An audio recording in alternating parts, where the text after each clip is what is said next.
ce qui motive plein d'établissements à investir, c'est sur l'accueil des patients. C'est sur une interface qui sorte de l'écran où on clique ou sur des chatbots ou c'est des choses qui sont assez impersonnelles. Et pour avoir une meilleure adhésion, une meilleure adoption de systèmes digitaux, on croit beaucoup et on investit beaucoup sur une approche par des avatars. Et on travaille avec un hôpital du sud de la France sur un accueil aux urgences. Dans le sud de la France, c'est une zone touristique, beaucoup d'étrangers.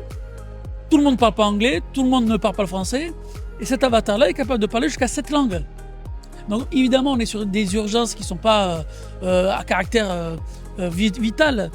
Mais on est sur quelqu'un qui arrive aux urgences parce qu'il a une inquiétude, parce qu'il est suivi pour sa maladie chronique, parce qu'il a besoin d'être rassuré.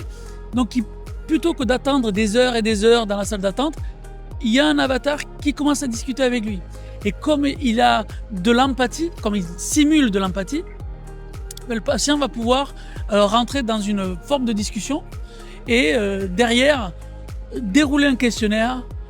Ça, ce qui va permettre de dire tiens, j'ai une personne qui parle telle langue, qui parle pas français, qui est aux urgences, qui a tel niveau de douleur, qui a tel niveau de pathologie.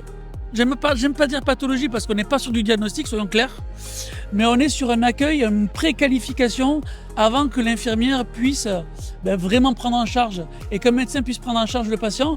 Et du coup, on peut aussi travailler sur quelque part avoir un peu d'informations pour si quelqu'un a vraiment des soucis, on puisse quand même pouvoir le prendre en charge. Sur des projets comme ça, on est sur une consommation de ressources informatiques, de ressources technologiques, d'architecture, qui n'est pas négligeable. Donc on pourrait dire, oui, tout ça c'est dans le cloud. Et effectivement, dans beaucoup de cas, sur des POC, sur des premiers projets, sur le développement d'une solution, le cloud convient parfaitement.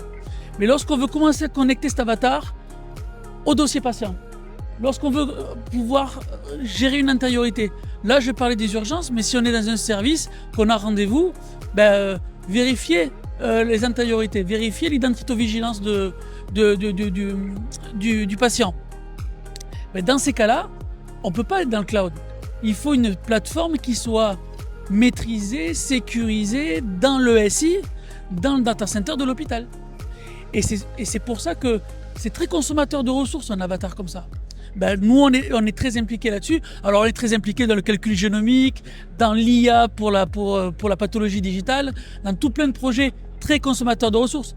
Mais là, on est sur des interfaces qui demandent des moyens, mais qui derrière donnent une meilleure adoption, encore une fois, par les patients et par les soignants de systèmes digitaux.